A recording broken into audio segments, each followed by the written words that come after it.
الحمدللہ رب العالمین والصلاة والسلام علی خاتم الانبیاء والمرسلین وعلی آلہ وصحبہ اجمعین اما بعد فاعوذ باللہ من الشیطان الرجیم بسم اللہ الرحمن الرحیم قال النبی صلی اللہ علیہ وآلہ وسلم یسروا ولا تعسروا بشروا ولا تنفروا او کما قال صدق اللہ وصدق رسولہ النبی الکریم الامین۔ تمامی حضرات حضور پرنور شافع یوم النشور صلی اللہ علیہ وسلم کی حسین نازنین بارگاہ میں ادب و احترام سے درود و سلام کا نذرانہ پیش فرما لیجیے۔ اللہم صلی وسلم مبارک علی سیدنا و مولانا و حبیبنا محمد وعلی آلہ و صحبہ اجمعین۔ برادران اسلام، آج کی گفتگو کا ہے عنوان جہیز کی شرعی حیثیت۔ برادران اسلام، جہیز کا لغوی معنی سامان تیار کرنا ہے۔ امام راغب اصفہانی رحمۃ اللہ علیہ لفظ جہیز کا اصطلاحی معنی بیان کرتے ہوئے فرماتے ہیں کہ جہیز اس سامان کو کہا جاتا ہے جو کسی میت، مسافر یا دلہن کے لیے تیار کیا جاتا ہے۔ لفظ تجہیز بھی اسی سے ہے جس کے معنی اس سامان کو اٹھانا یا بھیجنا ہے۔ عزیزان محترم، جہیز کے بارے میں شرعی حکم کیا ہے؟ اپنی استطاعت، رضامندی، خوشی اور کسی مطالبے کے بغیر بیٹیوں کو شادی کے موقع پر ضروریات زندگی سے متعلق کچھ سامان بطور تحفہ دینا سنت ہے۔ عرف عام میں اسی کو جہیز کہا جاتا ہے۔ ایسا کرنا جائز، باعث اجر و ثواب، محبتوں میں اضافہ اور کینے کو ختم کرنے کا سبب ہے۔ مصطفیٰ جان رحمت صلی اللہ علیہ وسلم نے ارشاد فرمایا، تحادوا تحابوا، ایک دوسرے کو تحفہ دیا کرو، باہم محبت بڑھے گی۔ اس طرح ایک اور مقام پہ سیدنا ابو ہریرہ رضی اللہ عنہ سے روایت ہے، نبی کریم صلی اللہ علیہ وآلہ وسلم نے ارشاد فرمایا، تحادوا فإن الہدیۃ تذہب وحر الصدر، باہم تحفہ دو کہ تحفہ کینے، عداوت کو دور کرتا ہے۔ بابرکت نکاح کون سا ہے؟ عزیزان من، نکاح میں خیر و برکت، قیمتی عروسی ملبوسات، مہنگے شادی ہالوں، سینکڑوں براتیوں اور بھاری جہیز پر ہرگز منحصر نہیں، بلکہ جو نکاح فریقین یعنی دولہا دلہن دونوں کے طرف کے لوگوں کے لیے جتنا کم خرچ میں ہوگا وہ اتنا ہی بابرکت ہوگا۔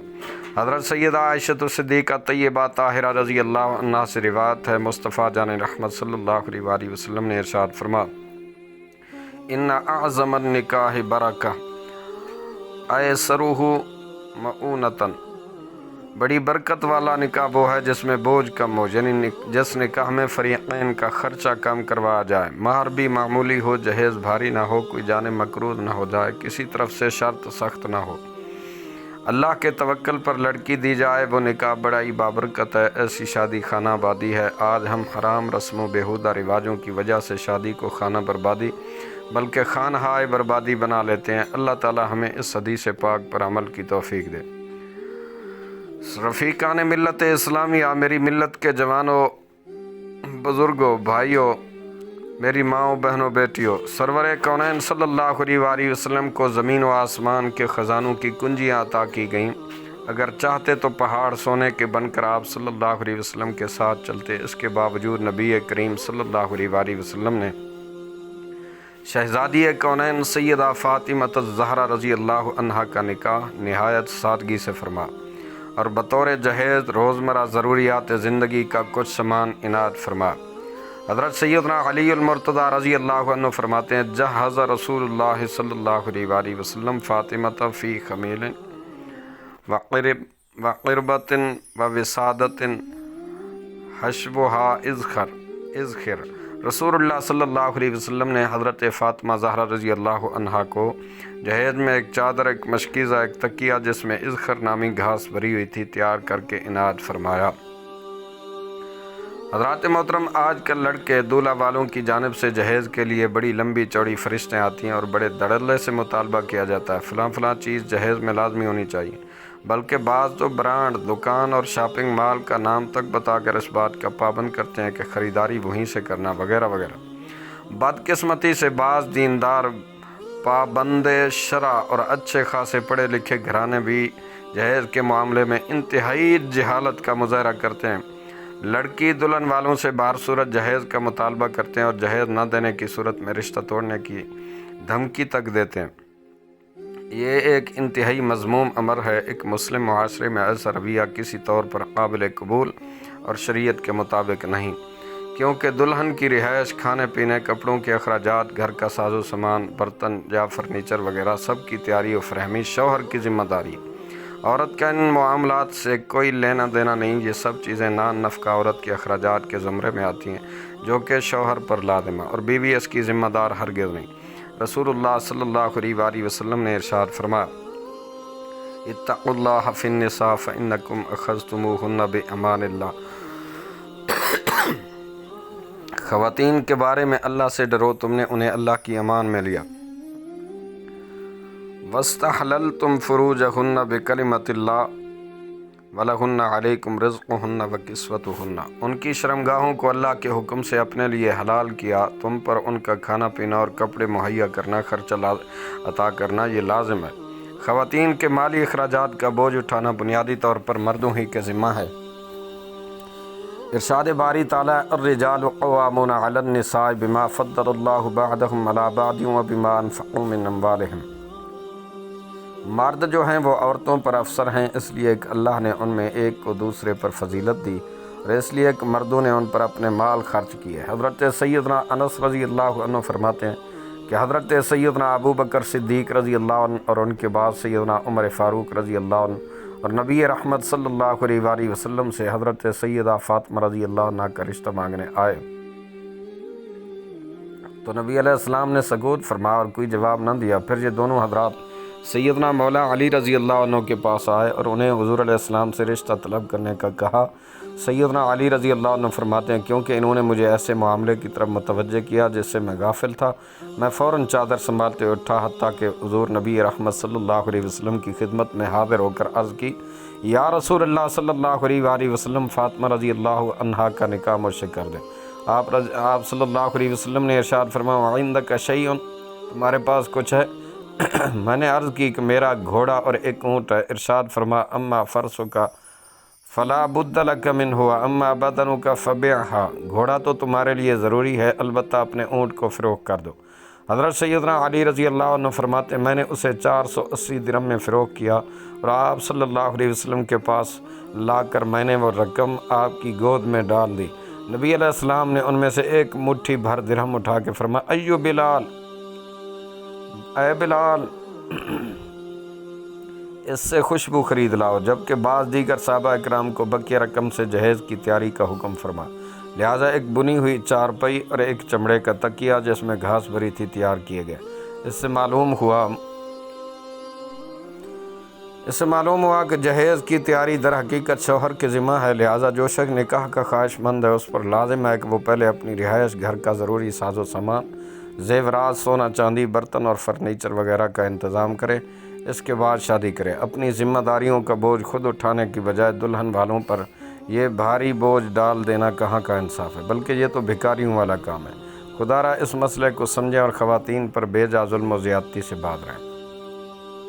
حضرات گرامی، جہیز دینا دلہن کے ماں باپ پر لازم نہیں، نہ ہی انہیں مجبور کر کے لمبے چوڑے جہیز کا مطالبہ کیا جا سکتا ہے۔ اگر کسی نے ان کو مجبور کیا تو ان کا یہ فعل ایک مسلمان پر ظلم و زیادتی ہے، اللہ رب العالمین ہرگز پسند نہیں فرماتا۔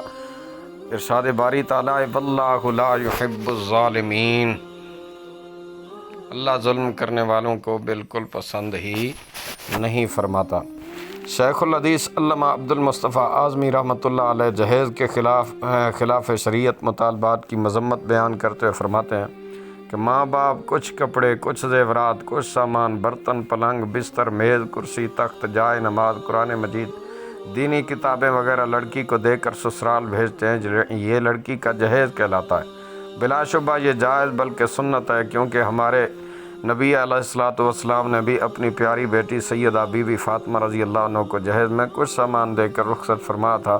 لیکن یاد رکھو کہ جہیز میں سامان کا دینا یہ شوہر کی طرف سے تھا، یہ ماں باپ کی محبت و شفقت کی نشانی ہے اور ان کی خوشی کی بات ہے۔ ماں باپ پر لڑکی کو جہیز دینا فرض و واجب نہیں، لہٰذا لڑکی اور داماد کے لیے ہرگز جائز نہیں کہ وہ زبردستی ماں باپ کو مجبور کر کے اپنی پسند کا سامان جو ہے وہ جہیز میں وصول کریں۔ ماں باپ کی حیثیت اس قابل ہو یا نہ ہو، مگر جہیز میں اپنی پسند کی چیزوں کا تقاضا کرنا، ان کو مجبور کرنا وہ قرض لے کر بیٹی داماد کی خواہش پوری کریں، یہ خلاف شریعت بات ہے۔ بلکہ آج کل ہندوانہ رسم مسلمانوں میں چڑھ پڑی ہے کہ شادی طے کرتے وقت ہی یہ شرط لگا دیتے ہیں کہ جہیز میں فلاں فلاں سامان اور اتنی اتنی رقم دینی پڑے گی۔ چنانچہ بہت سی غریبوں کی لڑکیاں اس لیے بیاہ ہی نہیں جا رہی کہ ان کے ماں باپ لڑکی کے جہیز کی مانگ پوری کرنے کی طاقت نہیں رکھتے۔ یقیناً دوستو، یہ رسم خلاف شریعت ہے اور جبراً قہراً ماں باپ کو مجبور کر کے زبردستی جہیز لینا ناجائز ہے۔ لہذا مسلمانوں پر لازم ہے کہ اس بری رسم کو ختم کر دیں۔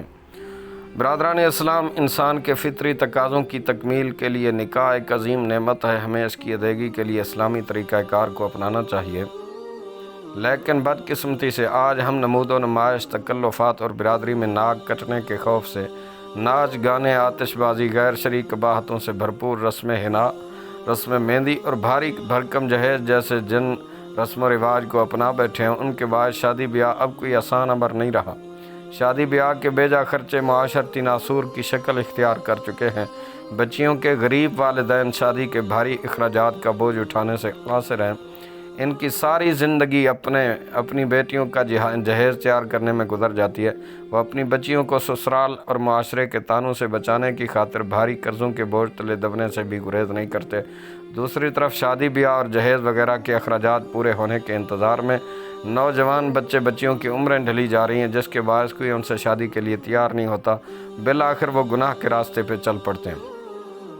میرے عزیز دوستو، بھائیو، بزرگوں، شادی بیاہ کے حد سے بڑے ہوئے خرچے، بے جا تکلفات سے آج کون آگاہ نہیں؟ کوئی امیر ہو یا غریب، اپنے اپنے طرز زندگی اور سٹیٹس کے اعتبار سے سب کو کچھ نہ کچھ مشکلات کا سامنا ضرور ہے۔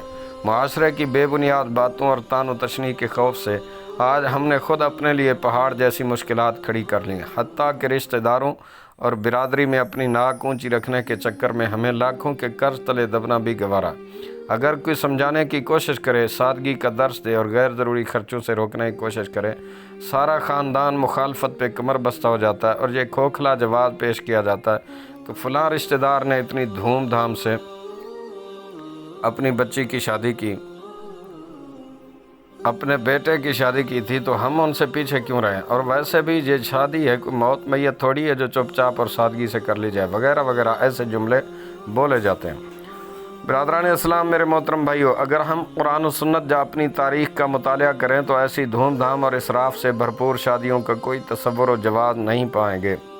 دین اسلام تو سادگی کا درس دیتا ہے۔ مصطفیٰ جان رحمت صلی اللہ علیہ وسلم اور صحابہ کرام رضوان اللہ علیہم اجمعین کے زمانے میں نکاح کرنا بہت آسان تھا۔ جہاں نکاح کرنا مطلوب ہوتا، انہیں رشتہ بھیج کر اپنا مقصد بیان کیا جاتا، رشتہ منظور ہو جاتا تو اسی وقت چند مسلمانوں کو ساتھ لے جا کر سنت طریقے سے نکاح اور رخصتی کر دی جاتی۔ نہ شادی بیاہ کے کوئی کارڈ چھپتے، نہ کوئی ناچ گانا ہوتا، نہ مہنگے ملبوسات خریدے جاتے اور نہ ہی سینکڑوں باراتی ساتھ لائے جاتے۔ لڑکی والوں سے سونا چاندی اور جہیز کی ڈیمانڈ کا کوئی تصور ہی نہیں تھا۔ شادی بیاہ، رہائش، ضروری گھریلو اشیاء کا اہتمام اور اس کے سارے اخراجات مرد کے ذمہ ہوتے۔ الغرض نکاح کے حوالے سے عورت پر کوئی مالی ذمہ داری عائد نہیں تھی۔ آج اگر ہم اپنے اسلاف کے نقش قدم کی پیروی کریں اور شادی بیاہ کے بے جا فضول اخراجات پر قابو پا لیں تو ہم اپنے مسلمان بھائی بہنوں کے لیے شادی بیاہ کو آج بھی آسان بنا سکتے ہیں۔ اس سلسلے میں جو اقدامات ضروری ہیں ان میں سے چند ایک سماعت کیجیے۔ نمبر 1، نکاح کے لیے مسنون طریقہ اختیار کریں۔ فضول خرچی، غیر شرعی رسموں سے اجتناب کریں۔ سونا چاندی، گاڑی بنگلہ، بھاری جہیز جیسے ظلم و زیادتی پر مبنی مطالبات ہرگز نہ کریں۔ نمبر 2، سینکڑوں باراتی، متعدد انواع و اقسام کے کھانے، عظیم الشان شادی ہال کے اہتمام جیسے مطالبات سے لڑکی والوں کو آزمائش میں مبتلا کرنے سے گریز کیا جائے، بلکہ کوشش کر کے 25 سے 20 زیادہ باراتی ہرگز ساتھ لے کر نہ جائیں، اور جن کے ہاں بارات جا رہی ہے اگر وہ غریب ہیں اور یہ صاحب حیثیت ہیں تو حسب استطاعت ان کی مالی مدد بھی کریں تاکہ ان کا مالی بوجھ کچھ کم ہو۔ نمبر 3، نکاح صرف سنت کی ادائیگی کی نیت سے کیا جائے۔ بھاری جہیز، جائیداد، بینک بیلنس جیسے مطالبات کے ذریعے اسے کاروبار کا ذریعہ نہ بنایا جائے۔ نمبر 4، دلہن کے والدین اپنی بچی کو حسب استطاعت بطور تحفہ تھوڑا بہت جو بھی جہیز دیں اسے کافی سمجھا جائے اور اس میں شامل اشیاء کے معیار پر کسی قسم کی نکتہ چینی نہ کی جائے۔